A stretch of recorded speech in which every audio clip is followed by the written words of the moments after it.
So earlier today, I had a conversation with somebody that I met at the office space that I work at, and he is a 40-year-old entrepreneur that owns a few different companies that are in the health and wellness space, actual physical location, an AI arm of it, and a different part of it. I don't really remember the third company, but the main point that we had a conversation about is the fact that I was sharing with him how over the last year, I've had to shut down a business, how I basically went broke, and how I'm rebuilding and how I'm completely recreating and refining myself through Christ and through this journey that I've been on now since February of 2025.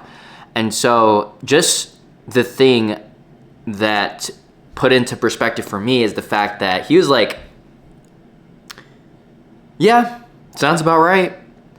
And you're going to have to recreate yourself 3, 4, 5, 6, and it's going to keep happening throughout your life. And it's not going to be the first time that you go broke. And it's not going to be the first time that you struggle. And anyone that's been on the entrepreneurial journey long enough experiences that. Normalizing difficulty is a very important aspect that I believe the online content space is missing. People act as if it's always on an upstream, and people don't want to share the negative sides of entrepreneurship. And so my goal is to share things that I wouldn't want to share in the sake of sharing with somebody in the future that I was in the exact same position as them, and that was the same journey that I had to go through in order to achieve greatness. And so one of the other things that I watched recently was the Founders Podcast with Steve Jobs. If you're an entrepreneur and you're not watching the Founders Podcast, you're freaking missing out. And that is straight up game. We're learning from people that have been before us, people that are currently present and alive, and some of the greatest minds to impact the world. And so for me, being able to listen to the greatest entrepreneurs that have gone on to shape how this world works, there's just so many profound nuggets of wisdom that is very applicable to today. It's the first time in history you and I have access to a phone, the internet, a camera, content, AI, all of these new technological advances that put us into a league of our own. And so in order to be a vigilant young adult, I believe it's incredibly important to learn from people that have impacted the way humans live. And so just the principles and the insights and the lessons that I learned specifically today from Steve Jobs is, he went and built from 20 to 30 years old, Apple, to the point where he made over, at that point in time, $70 million. And in today's dollars, with inflation and whatnot, that's over like $200 million at the age of 30, right? Like, if you're seeing that guy in public right now, that's a freaking savage. And, he had a whole decade-long period between 30 to 40 where he had his first hit, and he went to build Next and Pixar, and those failed terribly, where he had to liquidate a lot of the money that he's accumulated, over 60 million of the 70 that he accrued, into a bleeding business. And so that goes to show you that no matter where you are in life, if you're struggling as an entrepreneur, that's normal.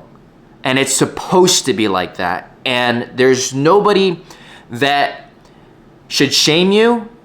And if you're shaming yourself, then just know that other people always experience it. It is a canon event within an entrepreneur's life. You cannot avoid it. And if you're going through that, hard times are the catalyst for character development. And people that become great cannot suffer without the failure part. So fall in love with the failure part. Embrace the failure part.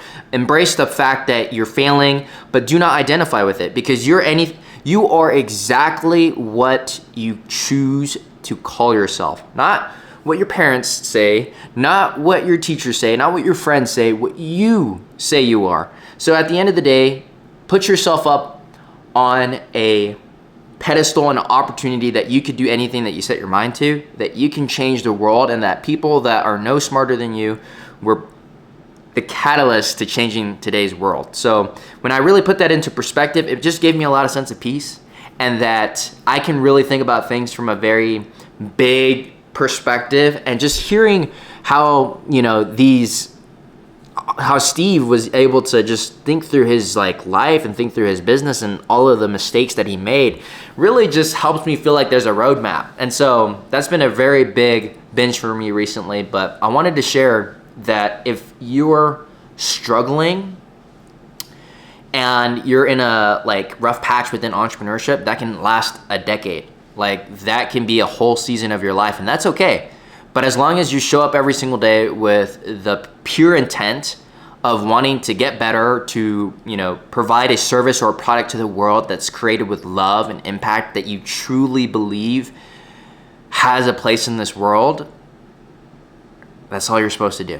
And the whole point of it is not the destination that you're going to, but it is the journey and the process that you go through. Because regardless of once you hit that milestone, the milestone will always move, but the fun part is falling in love with the process and who you become along the way. And who you become along the way is the most important part. Even though that's the most generic advice that you could hear, it's 100% true, and it's really often that you need to be reminded of something like that, as opposed to just, believing that there's something wrong with you. Because I know that for myself, constantly I'm thinking, man, what's wrong with me? How could I do things differently? How could I do things better? And I'm very hard on myself. As you should be. You should hold yourself to a very high standard, but just know, I know that what I'm gonna do in this life is gonna be amazing, it's gonna be great, it's gonna be phenomenal. I believe that I'm gonna change this world. People are gonna be impacted for generations. I still go through that part in my head where I battle between this dichotomy in my voice where I feel like I'm not worthy enough, this or that or the other, and it never goes away. And so whether you're up, you're down, it's part of life, and just appreciate and ask yourself, what are the lessons that you're supposed to be learning in this season? And you'll be able to find a lot more peace and appreciation for what it is that you're going through.